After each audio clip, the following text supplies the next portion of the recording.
This is mission 13. I forgot which one it was. I'm like, it's the other one that's on the boat. It doesn't.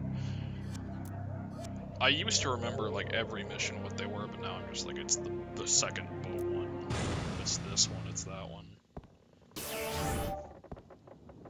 It's the one with One-Eyed Willie here.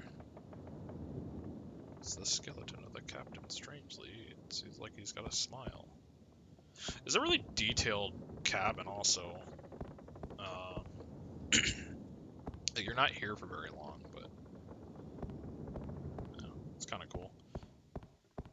Actually, I never bothered to check. Yeah, I guess there's nothing in there. Many places marked with X's. It's a miserable condition.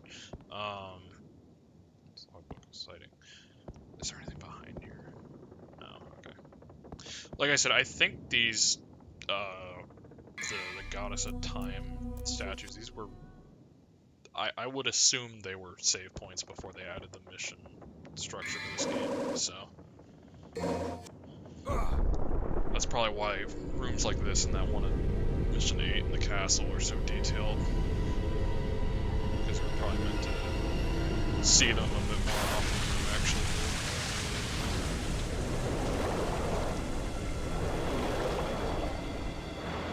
I would guess anyway, like I said, take that with a grain of salt, because I don't know if that's necessarily true. From what I've heard, the mission structure of this game came in pretty late. And I find that very easy to believe because it definitely feels like it was some of these areas. So yeah, you're gonna see this coat that this guy has. This is totally just Dante's coat. Like, it's even got the same buckles and everything, but it's just blue and black underneath.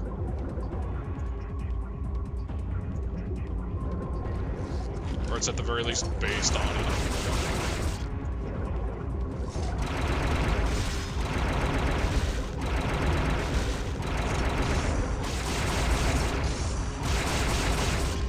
Blades shoot their little projectile, you can't actually shoot away the enemy. So that's kind of nice.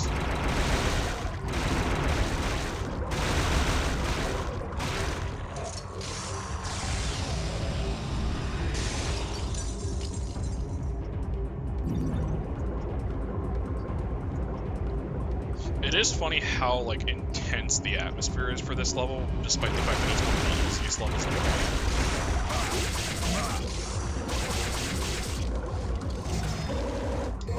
So yeah, I was thinking ahead before. You come back here in this mission. There's a blue herb fragment.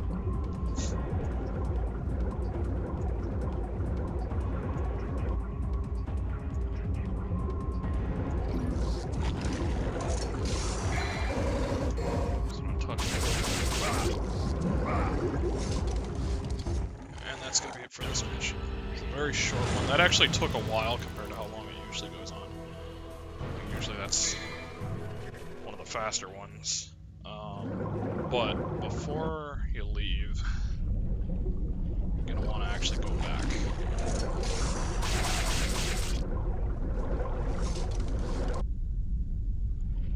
You want to actually go back through the entire last mission, all the way back to the captain.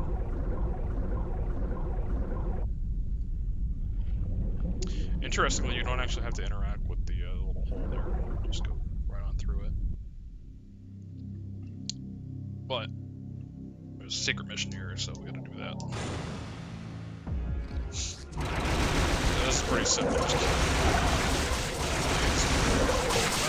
I don't know when these guys got saddled with being the underwater enemy, but they come back in exclusively in underwater sections. It's just like, it's such a shame for what was a pretty cool enemy in the first game getting stuck. Like, that's what you are in the sequel. They're cousins, I guess you would call them, the assaults in DMC 4, who are like 90% the same enemy. A much more respectable position as a regular enemy, as opposed to underwater exclusive enemy. Especially when they're, let's be real, they're not the best at fighting you underwater.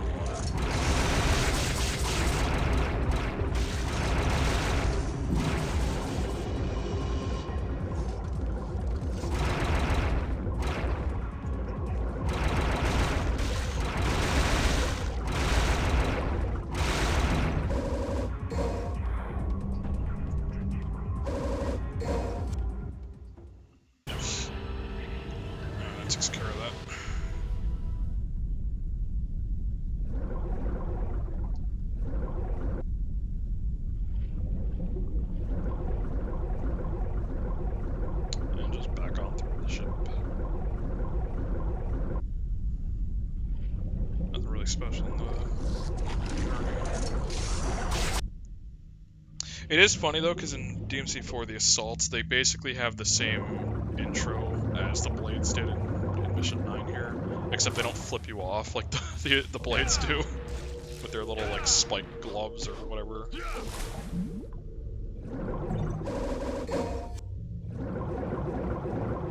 So, they're a bit more polite than these ones.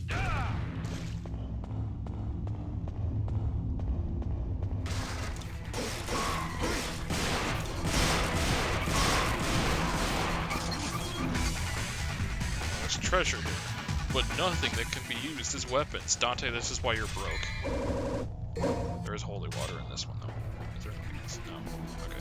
For some reason, I keep thinking there's a box with 2 items in it, and I don't know why.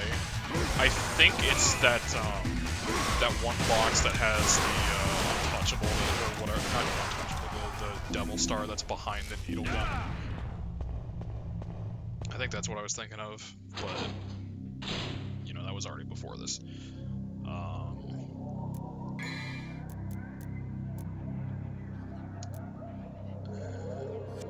I'll wait to get Rolling Blaze, because Rolling Blaze is useful enough that I would save up for it, honestly. This part's pretty goofy, like this is... Oh, also, because I don't think I got it last time. Something written here at dusk falls. So yeah, come back here for secret mission at night. That's gonna be next mission, I believe. It's another one of those like, hey, run back through the mission you just did ones, but it's like kind of funny because it's like, what? Like, why can't I just go now?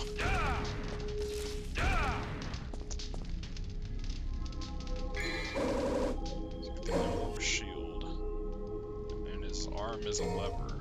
Should I pull this lever in what appears to be the most obvious trap in the world? Let's think about that one, Dante. I don't think Dante cares. He's probably like, I can regenerate, it doesn't matter to me. If you get hit, that's your fault.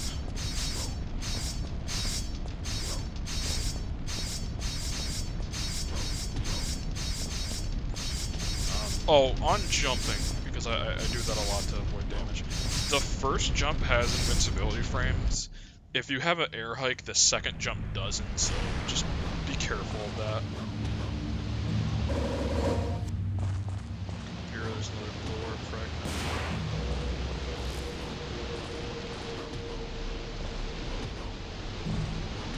And then on top of the waterfall, I think there's a yellow orb up here, yeah. And then down here, there's a holy water.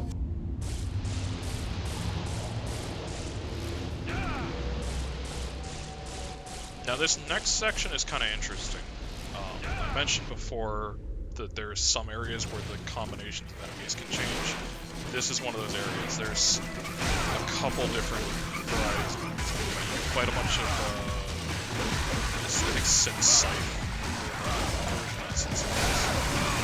I could be mistaken, but one of the ghost enemies, I'm pretty sure it's Sith Scythe. You can fight the blades, like I've got here, or you can fight shadows.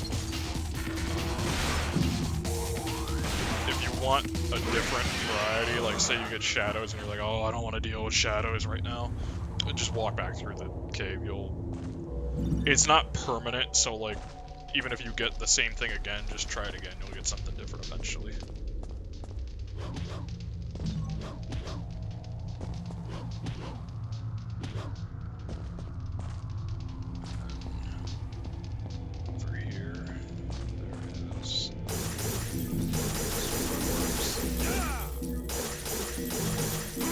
The red orb things that you break to get more of them, they're always kind of interesting because they change a lot from game to game. Like this one, it's this weird, whatever that thing is. It's kind of interesting.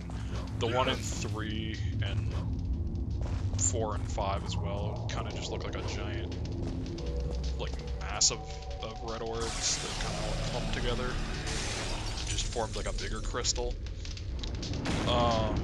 The one in 2 is kind of lame. It's just like a floating thing. It doesn't even wait when you finish it off or like put it out. So, I don't think it has the lost cells, which kind of those give you a bunch of whistles. So I guess it sort of fills in for them. It's like I mean, you can only break it once, obviously. Like there's multiple versions.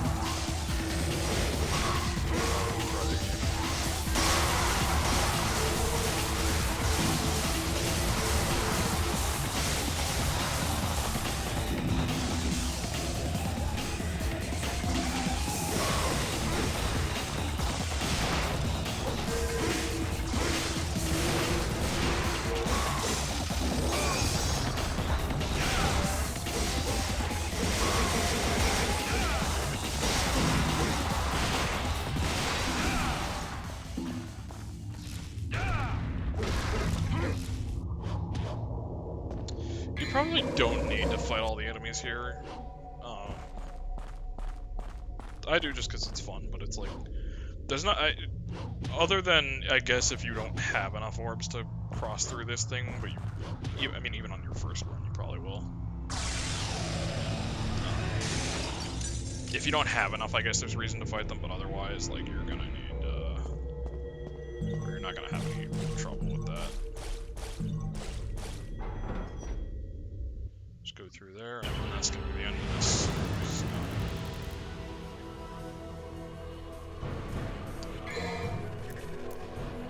Now, I forget when, okay, yeah, the last one was sales. Alright, we're back with more DMC1.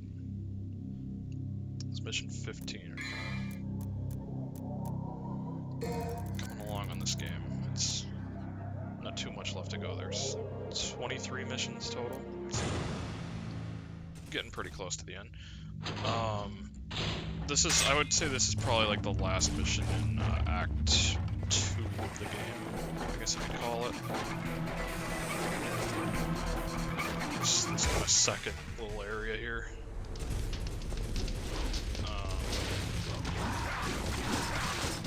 Now, before we go on and deal with all that fun stuff for this mission, you're actually going to want to run through the last mission, just go back. You don't have to go the whole way, you just have to go 90% of the way.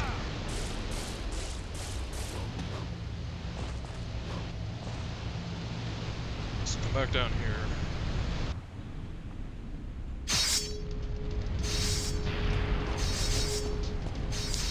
Be ready for this, because this is another one of these shadow missions, where you fight them.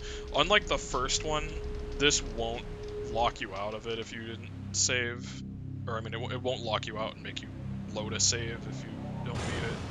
But, you know, it is rough. You are fighting a bunch of shadows in this really confined space, and also you gotta dodge out of that cutscene.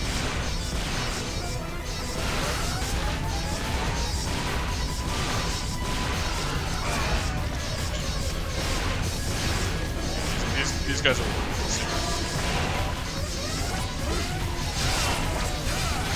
Also, because you're in such a confined space, when they're dead, they're like self-destruct mode.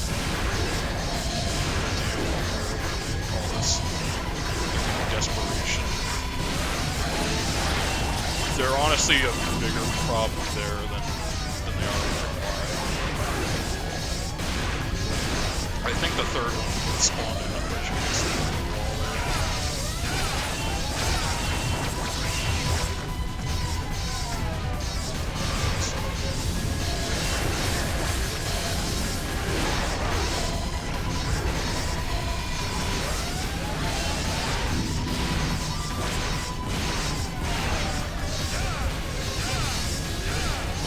Those shotgun tricks, like this is totally manageable.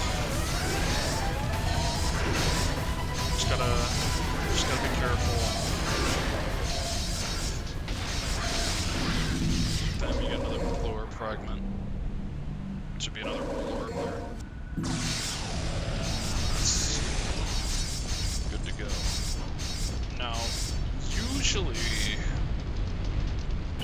I'm not gonna bother doing it here, because it gives me a little more time to talk about some stuff in the game.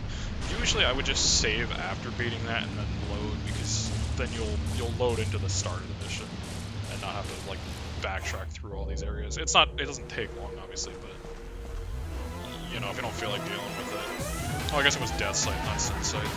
My bad.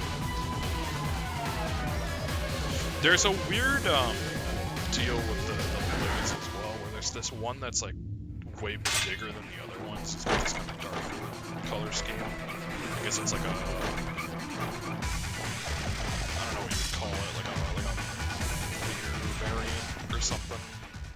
It's really weird. I don't think the game ever draws much attention to it, but you'll see him here. Like this one over here is way bigger than the other two. I was never sure why everyone's like this.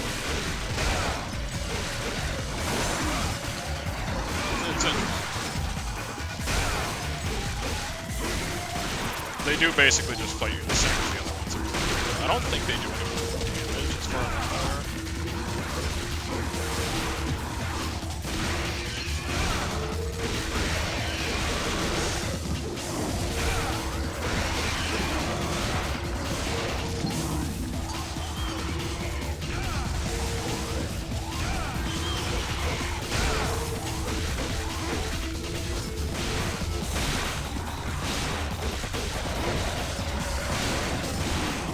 Yeah, like I'm pretty sure that lunge attack you did a second was hunters. Whereas they have a very similar. It's not just outright the same animation. Get back here.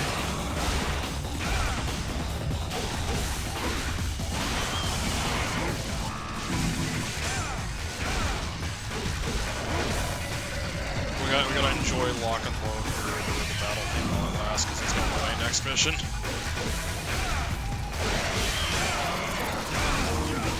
I do really like this. It's cool that it comes back in MC4. It's an interesting remix because it kind of mixes both lock and load and public enemy in the first battle theme in this game. Depending on which release that song. I'm gonna stop fighting these guys.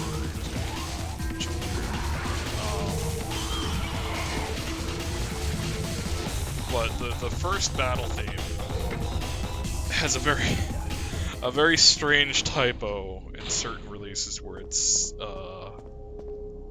sometimes it's listed as like pubic enemy, which is really funny compared to other releases where it's public enemy. And then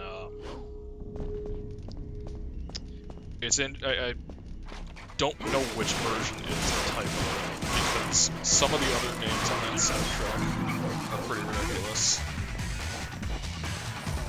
So it wouldn't. I'm gonna say it wouldn't be out of place if the public enemy was the one that's a typo.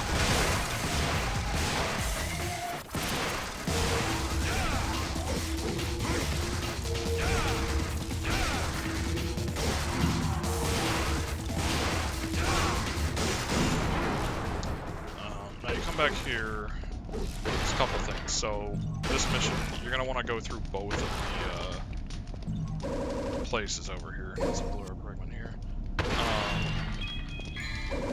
There's like a tiny jar that has that giant herb too. I kind of wish it didn't get broken right away because it's pretty funny.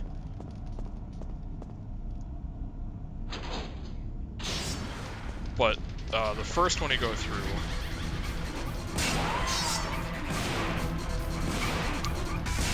Kill the enemies here. These guys are nothing special, they're just regular old Sin Sight.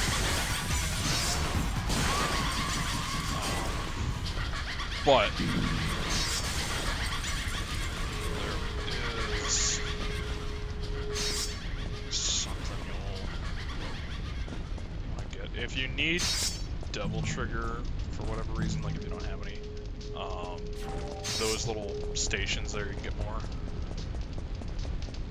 Now, okay, so this place, there's really nothing to do. You just get the little lances here, the pair of lances. If you do a stinger at the right angle, there you go. You don't have to platform again afterwards. But yeah, you can come in here. This thing refills Devil Trigger. So that's pretty nice. But the second door that you go through on these sides here, you're going to want to be careful with.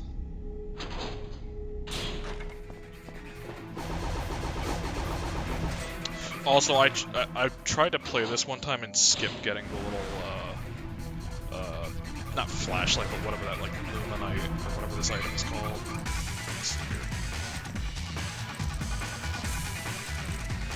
Oh, is it not actually this? Oh, no, there it is. Yeah, this thing. You can't progress without it, you have to pick it up. So you can't fumble around in the dark, because if you try to, Dante will just... You click on a door and Dante's like, I can't see anything. So... No overly spooky, dark levels, unfortunately.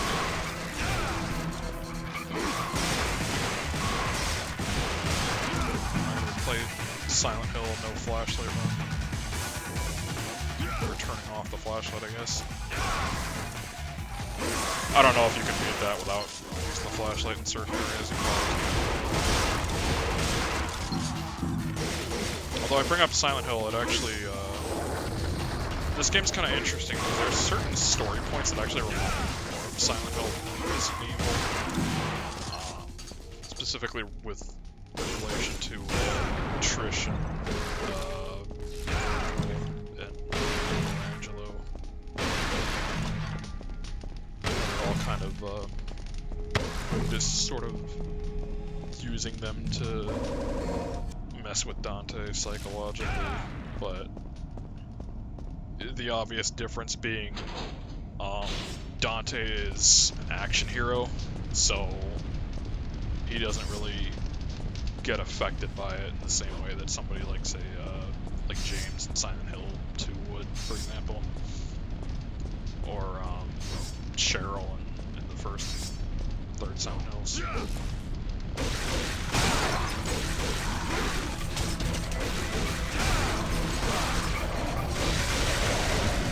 Now you gotta come down here before you go for the item up there, or you're not gonna get your orb. It's a little confusing and kind of stupid, and I've definitely had runs where I forget to do that. But once you do that, there you go. Just touch the bottom of the platform. Then you're all good to go back and open these things up.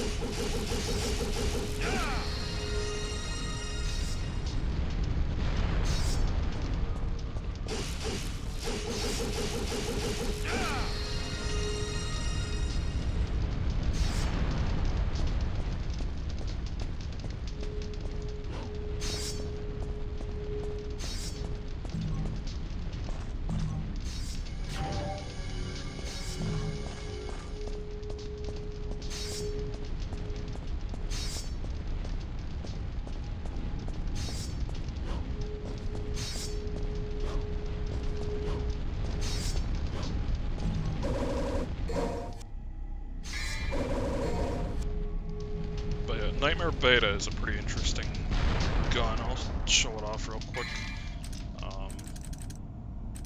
Use it for the next area. I'm probably not gonna... Oh, I keep forgetting to show the enemy. I'm so used to skipping these that I forget to show them. So yeah, this weapon, it'll actually use the Devil Trigger wounds. I think I got flipped around by the camera. There we go. So it's an interesting weapon. It definitely works different than the other guns because none of your other weapons need to reload. They just kind of, like, they'll have animations for when you fire them as like kind of a cooldown, but they don't run on any ammo supply. Ebony and Ivory, for example, the handguns, you can just fire those indefinitely. You know, Dante doesn't need to reload. It just like they have casings that eject out of them, but like. He has the bottomless clip, so he never runs out of ammo.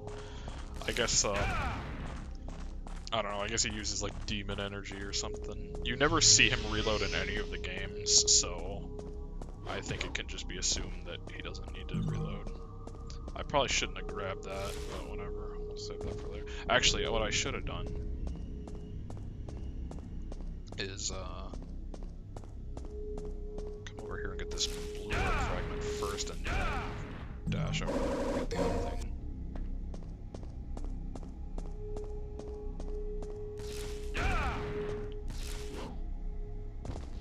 And then there's a yellow orb over here. There we go.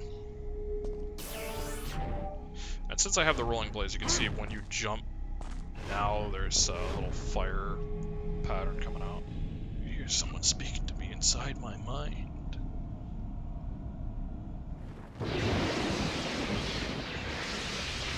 I feel like you have to jump to be able to even read that normally. Like the ground just looks so similar to the color the text uses. But yeah, you can see when you jump into Ifrit here, or I mean not Ifrit, when you jump with Ifrit into Griffon here, it just keeps taking damage from the...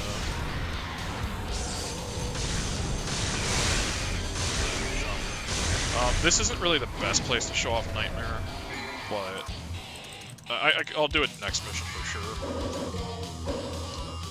But it also bounces around is the other thing. So if you're in like a tight hallway, it's a really good gun to use there.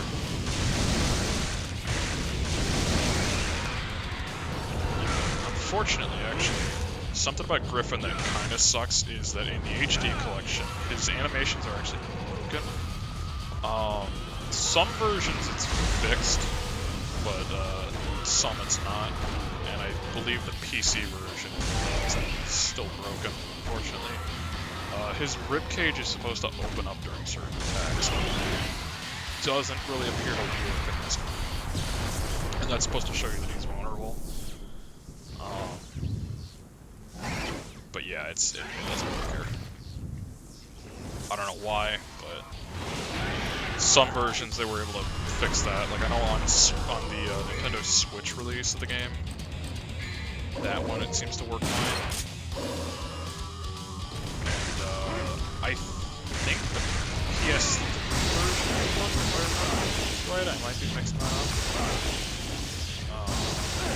The PS3 version of the HD collection is really weird because some of the missing graphical effects, like the blurs, are actually still present in that version, but it also runs really bad compared to other. I mean, this is running kind of bad here today. I don't know why, but the PS3 HD collection is one of the stranger versions of the game.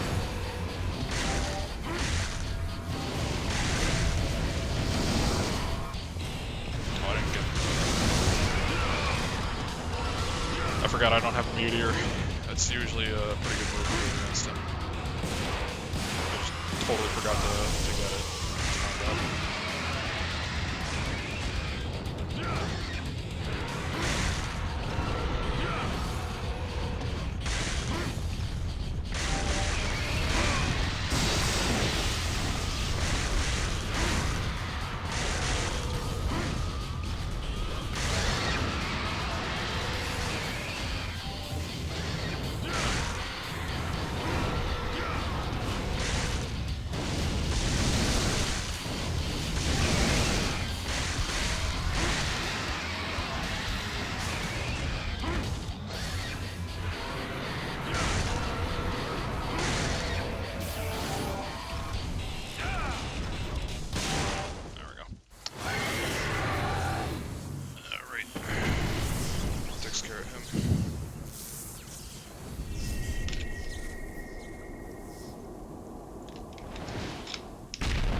right with that wound.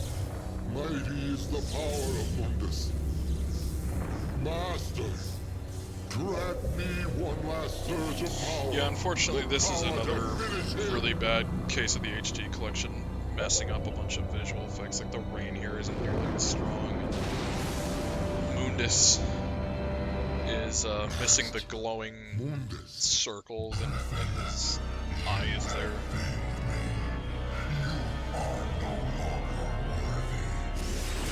It's really unfortunate because this is kind of his actual introduction.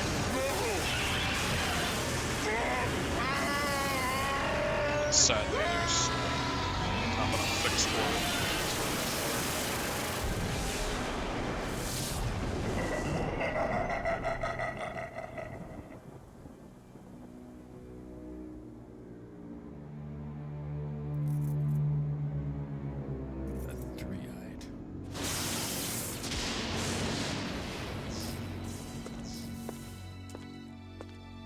You beat him.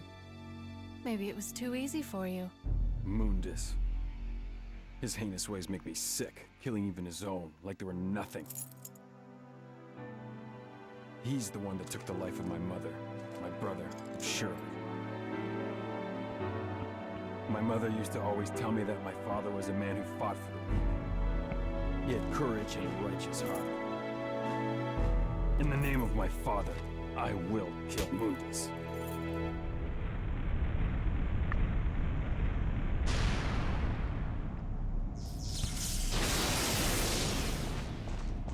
I will never understand the people who say that, like, oh yeah, Dante didn't care about Sparta. It's like, you can clearly tell in all the games. Like, at the beginning of 3, sure.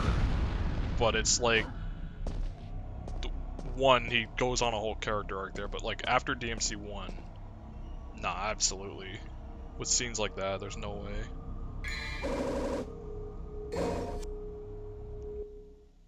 But anyway, that's gonna be it for this mission, so see you next time.